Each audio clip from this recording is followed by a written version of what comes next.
let this run for a minute or two. And get that there. See you later. Have a good show. Yep.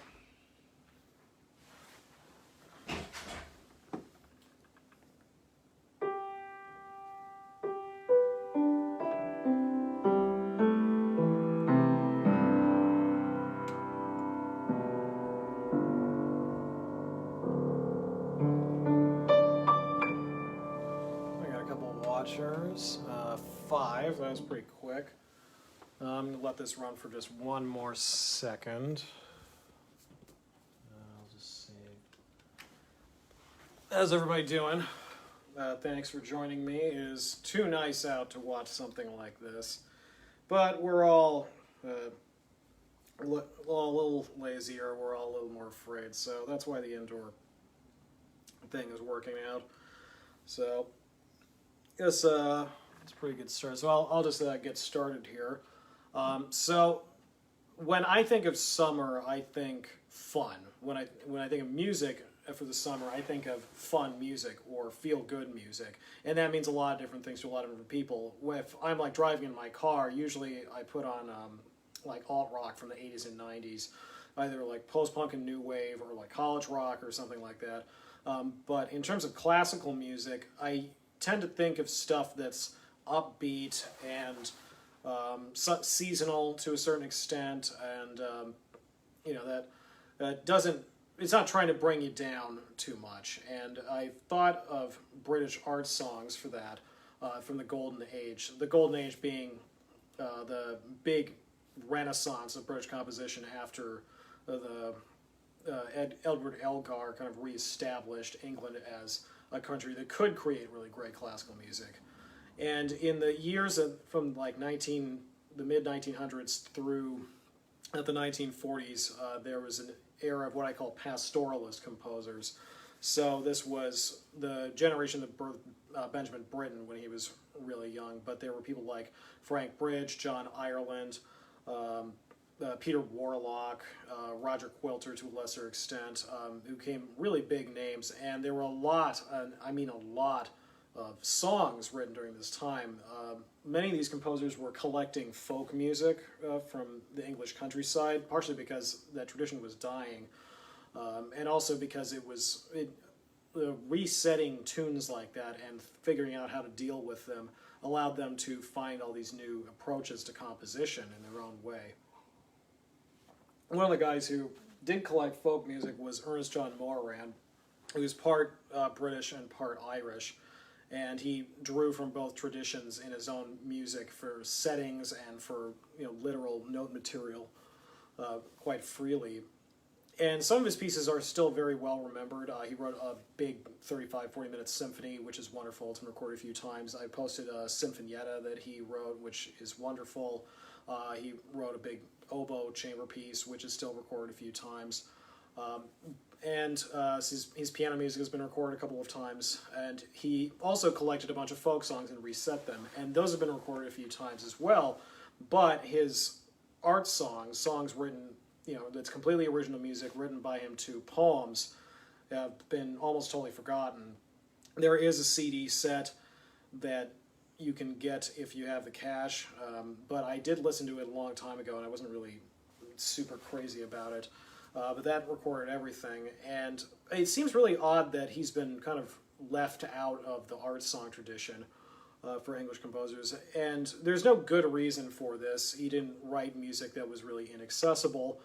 If you like stuff by Warlock or any of those other composers, you'll pretty much going to like this. And so I thought it would be nice to do a short overview of a bunch of his songs written from the 1920s to the 1940s.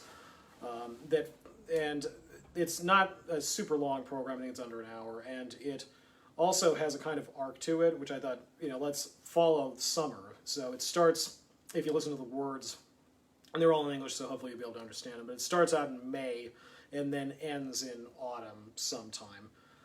So I thought that was a nice little arc. So let's get started. First up is a song that's a classic. A lot of the poems that he chose are not exactly my taste, but a lot of them are very traditional English poems. They're in all the sort of standard anthologies, and anybody who was going to school in his time would have read them. So this first one is by a man named Thomas Dekker, and it's The Merry Month of May. So let's give that a shot.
Against a briar.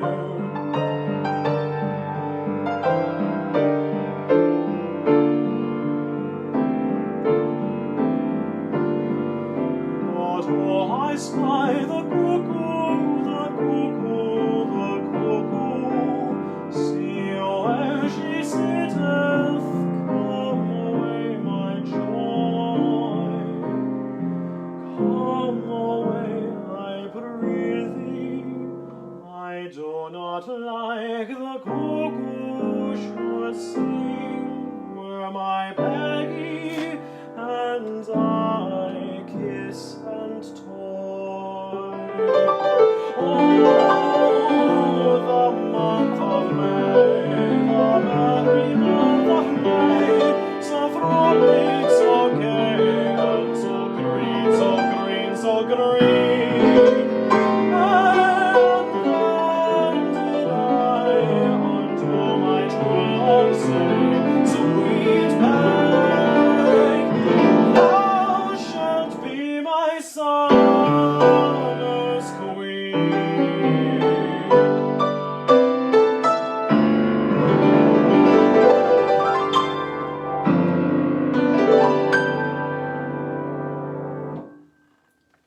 That was a rocking little start. Next, I've got a few more poems that are, again, from the sort of classic tradition. One's by Robert Bridges. Spring Goeth All in White. This is another one that starts out in May. The next one is Shakespeare. It's Come Away Death, which I can never remember the play it's from, but it's one of his most famous soliloquies, and it's been set by 8 zillion different composers, and I think his setting is very good. Thirdly, I think we've got Housman, A. Housman, another guy whose poems have been set an awful lot by a lot of different composers. Yeah, Loveliest of Trees, and that's from his Shropshire Lad sequence. And I think through all of this, even though there's maybe the familiar tunefulness of a lot of English song, he has this very specific blend of things that he likes to do. This very lilting, compound meters show up in a lot of his work. Harmonies they're kind of soft but silken, and they kind of mesh into each other in a way that's never too in your face. He's never trying to show off to you exactly. But there's a lot of craftsmanship in these guys. I think these three contrast very nicely with each other. So, Spring Goeth All in White, Come Away Death, and Loveliest of Trees.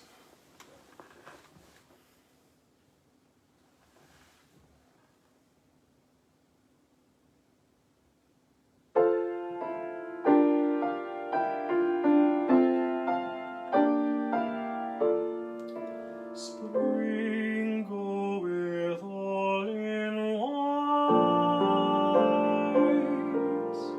crowned with milk-white May.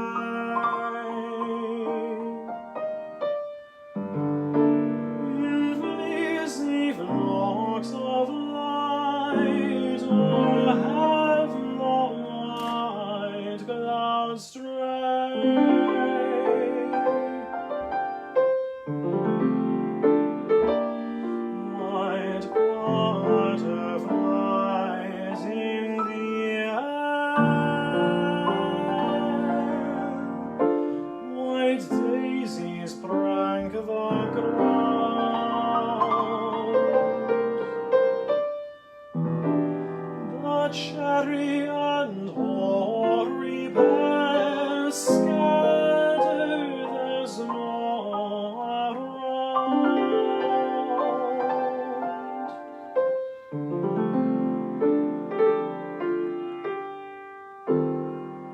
Spring goeth all in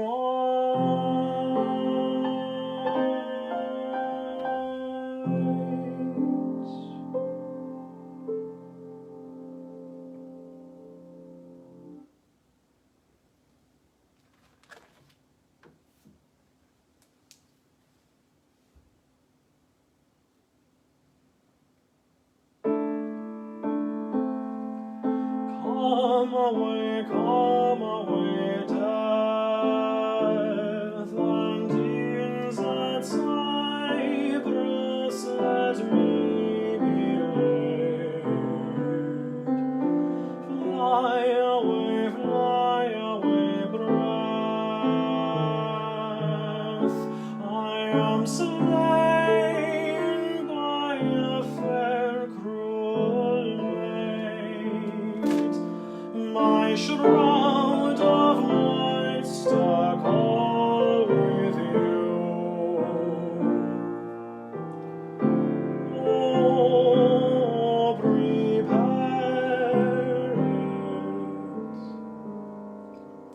My part of death no one so true did share it.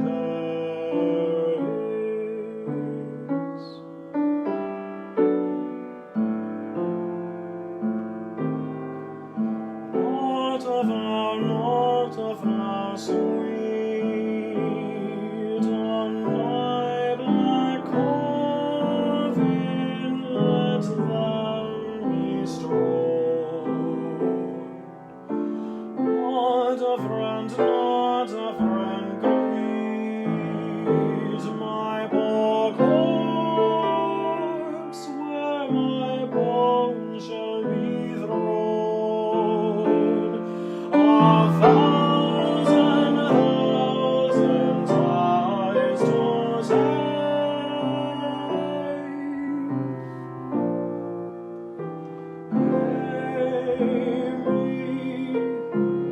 Oh, we're sad to love and never find my grave to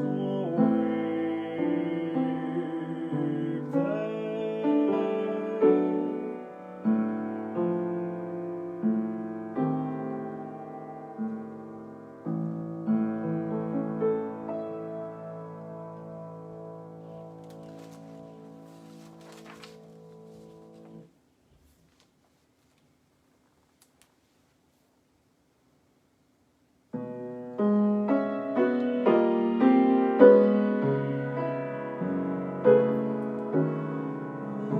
Loveliest of trees, the cherry now is hung with bloom along the bough, and stands about the woodland right, wearing white for Eastertide.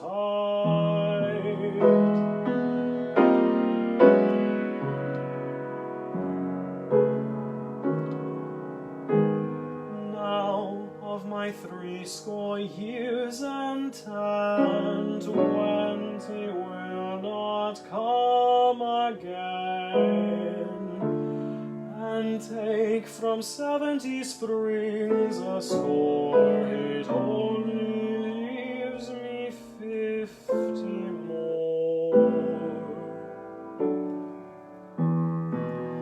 And since I look at things in bloom, 50 springs are little room. About the woodlands I will go to see the cherry hung with snow.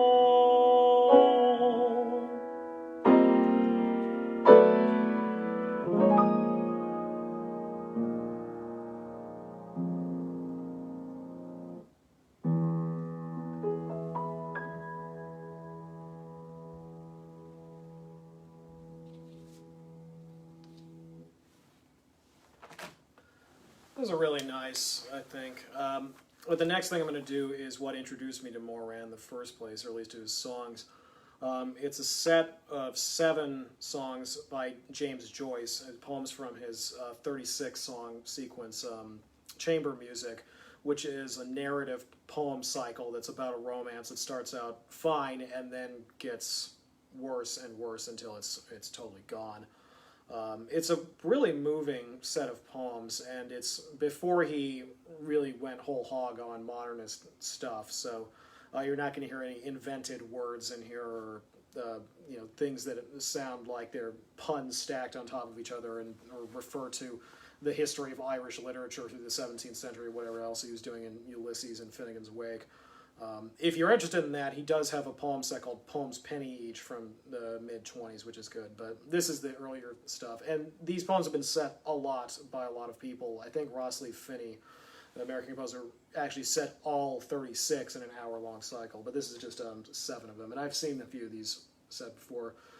These are among my favorite settings of any of the Joyce poems, and all of Moeran's best hallmarks are in here, with a lot of aching melancholy. And like the set that it comes from, it starts out placid and upbeat and then gets more and more dour, or at least melancholy, as it goes along. And the season of summer, which a lot of this takes place in, does recede somewhat, so it brings us into the second half of the program. So I did put the list of songs in the page event, so I'm not going to say them again here. This is the 7 poems from James Joyce by Ernest John Moeran, obviously.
Soft and golden fire, the home does all the sunny woodland.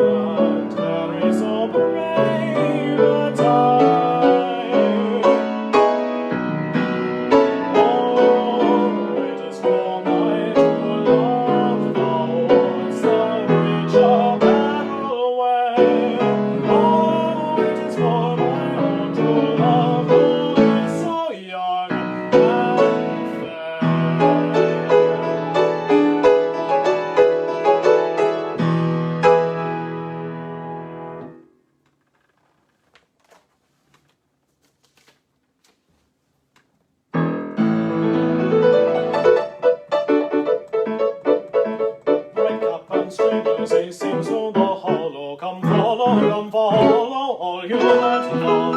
Leave dreams to the dreamers that will not alter, but song and laughter do not fade above.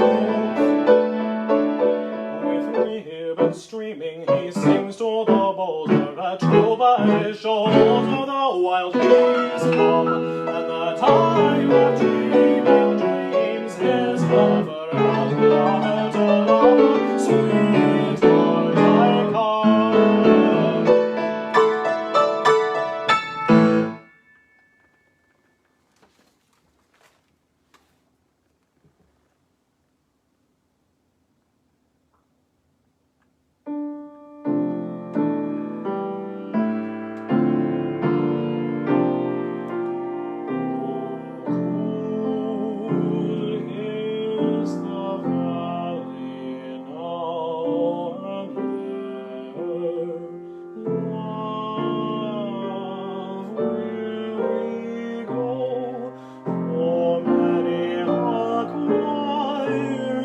Singing our loved it some time ago,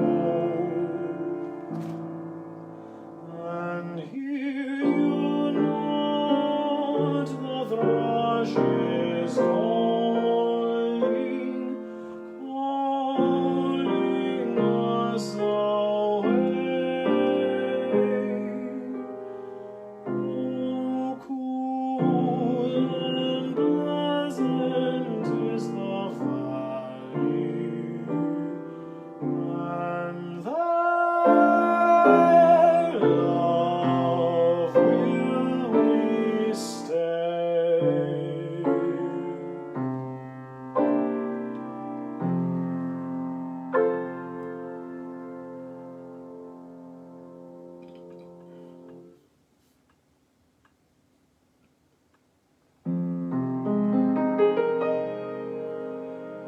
Oh, it was out by Donnycarney when the bird flew from tree to tree.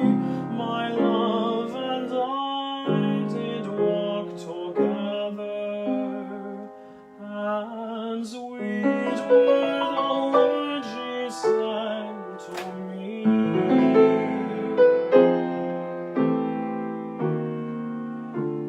Along with us the summer wind went murmuring.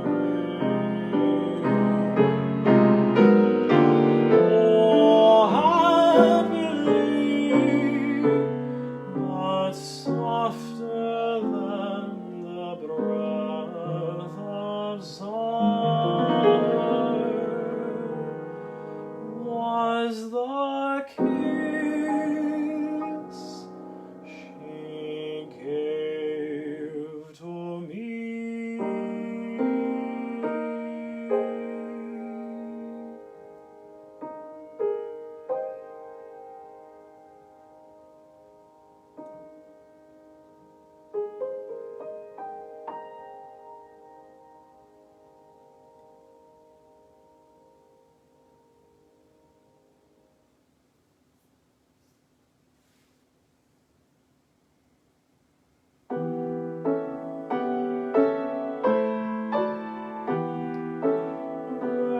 Rain has fallen all the day.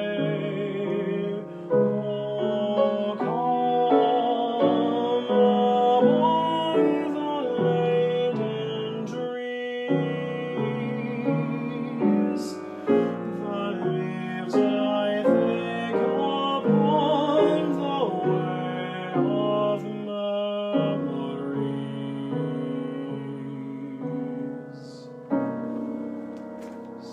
Staying a little by the way of memory, shall we depart?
Quite an ending.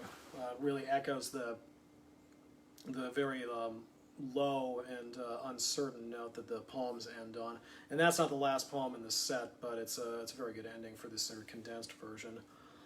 Next I have two more Joyce settings that he did from the same series. The first one's rather short. It's called Rosefrail. and it concerns feelings of death, as well as the next one, Rahoon, which is from She Sleeps Over Rahoon, which is probably one of the most famous ones of the set. The first one is very much in the style you've heard. The second one is from the late 40s. It's near the end of his life, and is it's maybe his most avant-garde piece. It's not Schoenberg, but you can really hear him pulling harmonies apart and overlaying them again in really interesting and strange ways. And it's become one of my favorite Joyce settings as a result. So here's two more Joyce settings.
is really haunting stuff.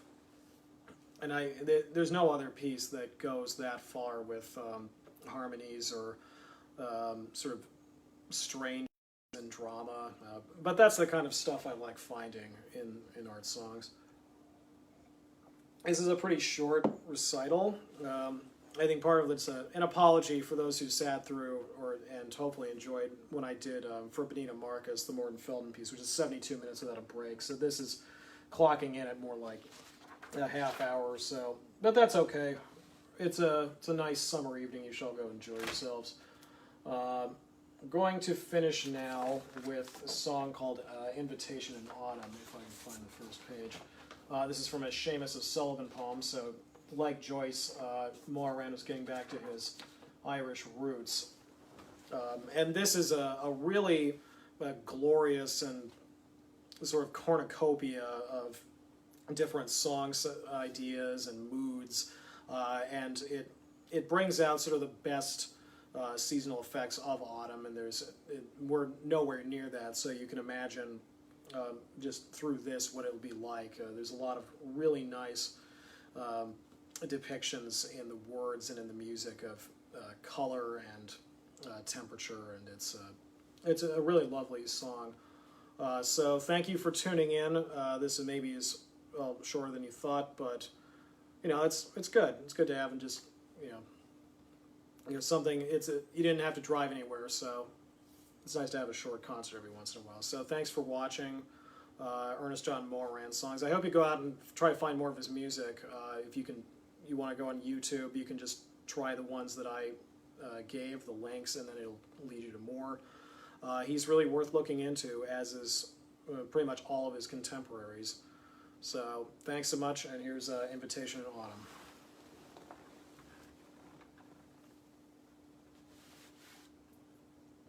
Come,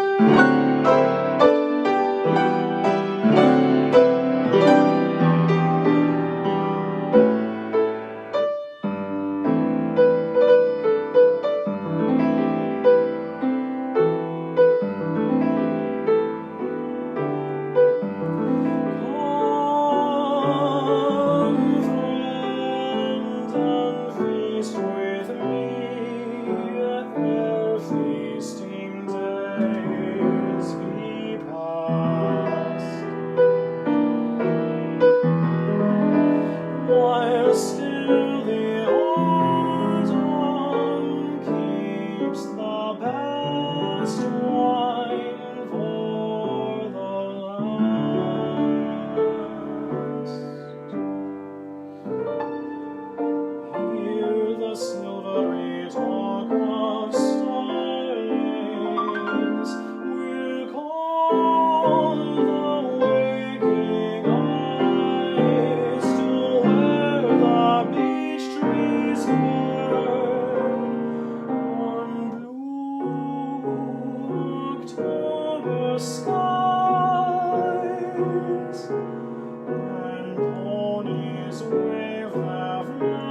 Well, that's it. So thanks so much for watching. Have a good evening. Have a good dinner if that's what you're doing. And keep watching these.